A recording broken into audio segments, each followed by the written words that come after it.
Life in our village in Eastern Africa always flowed like the great river that cut across our land, sometimes calm, sometimes rough, sometimes overwhelming, but always leading somewhere. My name is Nuru, and I grew up in a small village surrounded by baobab trees, red dusty roads, and the songs of birds at sunrise. Like many young men, I carried big dreams in my heart, but little wisdom in my mind. It was one mistake, a decision made out of impatience, that I thought would ruin my entire life. Yet that same mistake, by the grace of God, turned into the greatest blessing I could have ever imagined. I was the first son of my parents, my father a farmer who worked tirelessly in the scorching sun, and my mother the one who kept our home alive with her laughter, her prayers, and the aroma of her cooking. My parents had high hopes for me.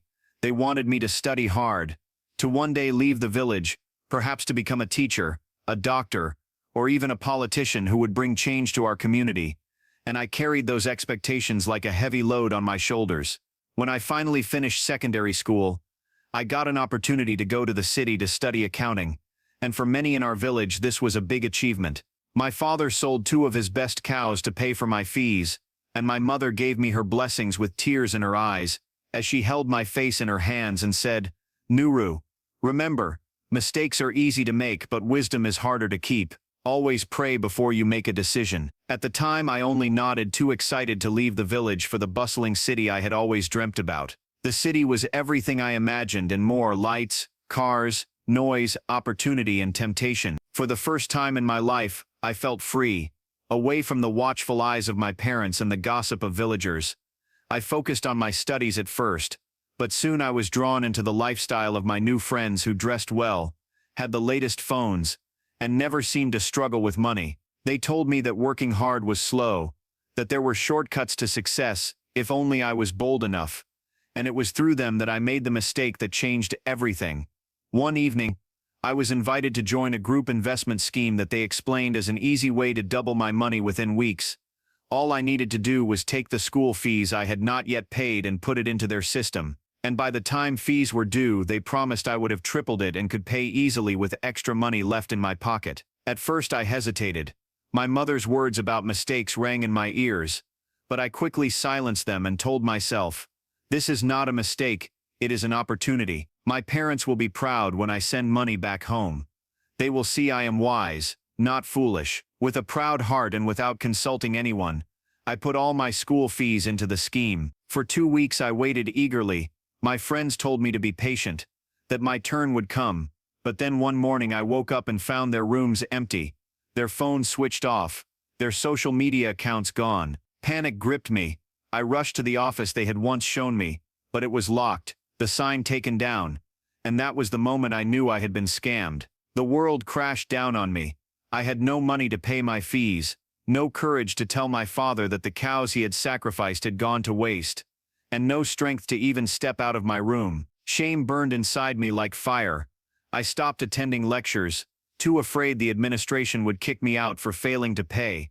Nights became long, filled with regrets and self-hatred, and I kept asking myself, why did I not listen to my mother? Why was I so greedy? When my father called, I lied, telling him everything was fine, and that studies were going well, but inside I was sinking deeper into despair. Soon the university sent me a letter of suspension for unpaid fees, and I packed my things with trembling hands and boarded a bus back to the village, feeling like a failure. My return home was the hardest day of my life.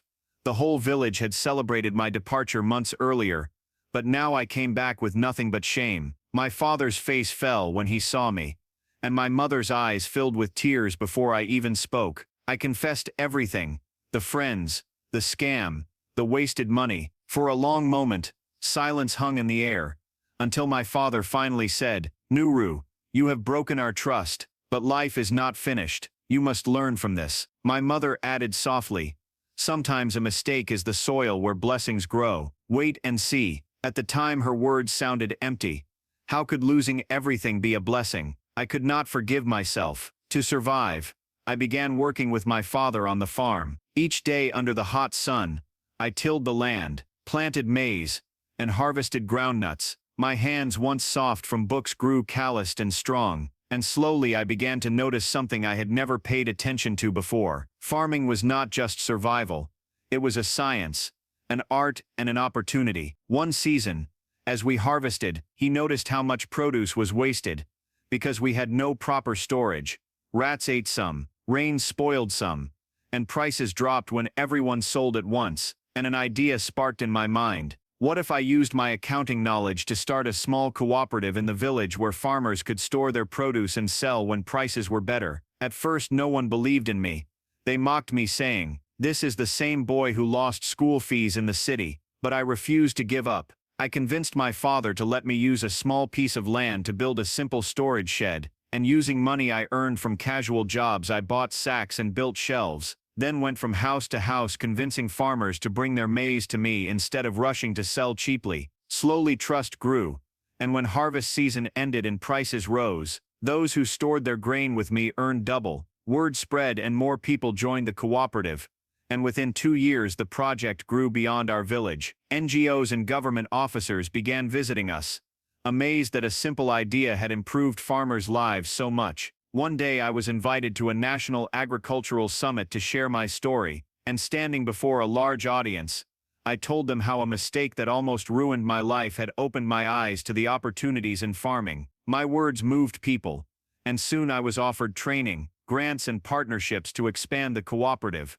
But my journey was not smooth even after that. For success attracts both friends and enemies. Some villagers accused me of trying to enrich myself from their hard work. Others claimed I had secretly found new investors in the city and would abandon them. I spent many sleepless nights trying to prove my honesty.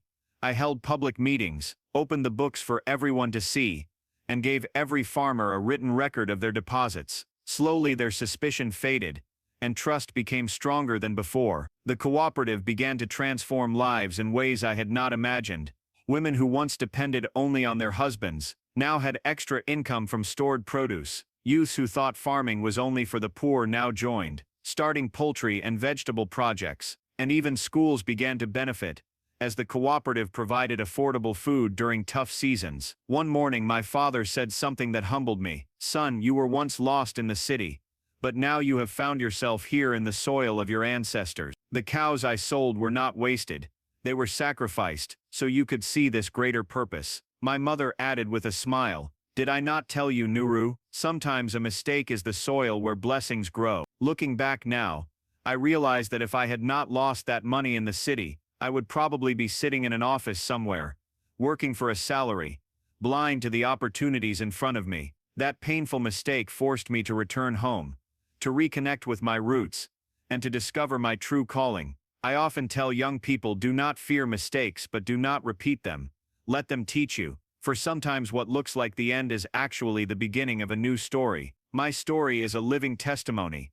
From shame to success, from failure to leadership, from tears to joy, all because one mistake turned into a blessing. So to anyone listening to my story, I want you to remember this: mistakes do not define us. What defines us is what we do after the mistake. For sometimes God allows us to fall not to destroy us, but to redirect us to where we truly belong. If you found this story inspiring, touching, or helpful, I kindly ask you to subscribe to this channel, share it with your friends and family, and keep supporting stories that remind us of the strength and resilience within us all. Thank you.